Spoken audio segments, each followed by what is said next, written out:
Gwamnoni huɗu a Najeriya da zaɓen da aka yi da gwamnoni bai masu daɗi ba. An kammala zaɓen shugaban ƙasa na gwamnoni da kuma 'yan majalisar dokoki na tarayya da kuma jihohi a faɗin Najeriya.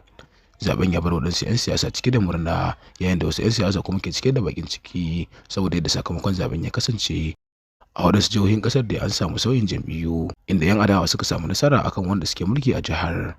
Jihohin da aka samu wannan matsalolin sun haɗa da jihohin Kano da Zamfara da Sokoto da kuma Filato. Tun bayan zaben shugaban kasa a jihar Kano, inda jam'iyyar APC mai mulki ta sha kayi a hannun jam'iyyar NNPP ta adawa, al'amuri suka nuna cewa da gwamnan jihar Abdullahi Umar Ganduje sai ya dage idan yana son dan takararsa na jam'iyyar APC Nasiru Yusuf Gawuna ya ci zaɓe. Amma bayan kammala zaben gwamna a ƙarshen mako, sai jam'iyyar NNPP ta kwace ragamar jihar, inda hukumar zaɓe ta ƙasa INEC ta bayyana Abba Kabir Yusuf a matsayin wanda ya lashe zaben gwamnan jihar.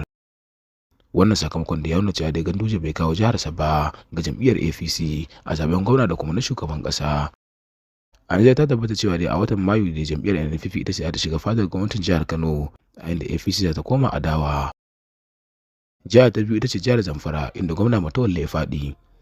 Gwamnan jihar Zamfara Muhammad Bello Matawalle na jam'iyyar APC ya sha kayi a hannun takarar jam'iyyar PDP Dauda Lawal Dare. Dauda Lawal ya samu ƙuri'u mafi rinjaye a zaben gwamnan, kamar da hukumar zaben jihar ta bayyana. Jihar Zamfara da bai fama da rikicin 'yan bindiga a yanzu da ta koma hannun jam'iyyar PDP.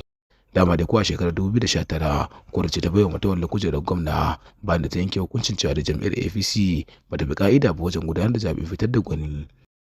Gwamnan jihar Zamfara zai bai kujerarsa a fadar gwamnati da ke Gusau a cikin watan Mayu, kuma babu tabbas kan yadda makomar siyasar sa ta kasance bayan sauka daga mulki, ganin cewa da bai samu wani wa'adin mulki na biyu ba. Jihar ta uku ita ce jihar Sokoto. Gwamnan jihar Sokoto Aminu Waziri Tambuwal zai kammala wa'adinsa na biyu a cikin watan Mayu na shekarar 2023.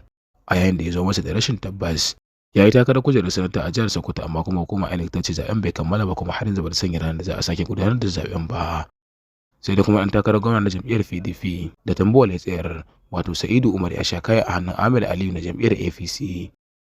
Dama dai sakamakon zaben shugaban ƙasa bai yi wa Tambuwal daɗi ba, kasancewa Atiku Abubakar ya faɗi a zaben, inda aka bayyana Bola Ahmed Tinubu na APC a matsayin zaɓen shugaban Najeriya.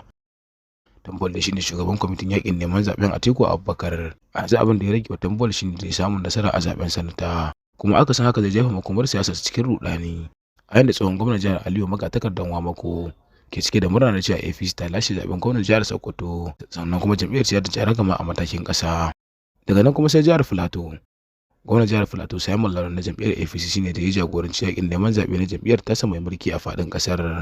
Kuma ɗan takarar da ya tallata Bola Ahmed Tinubu ya faɗi zaɓe a jihar tasa, amma ya samu nasara da yawan ƙuri'u a faɗin ƙasar. Sannan kuma zaɓen gwamnan jihar bai zo wa Lalong yadda ya so ba, saboda jam'iyyar PDP ce ta kwace ragamar mulkin jihar a hannun APC.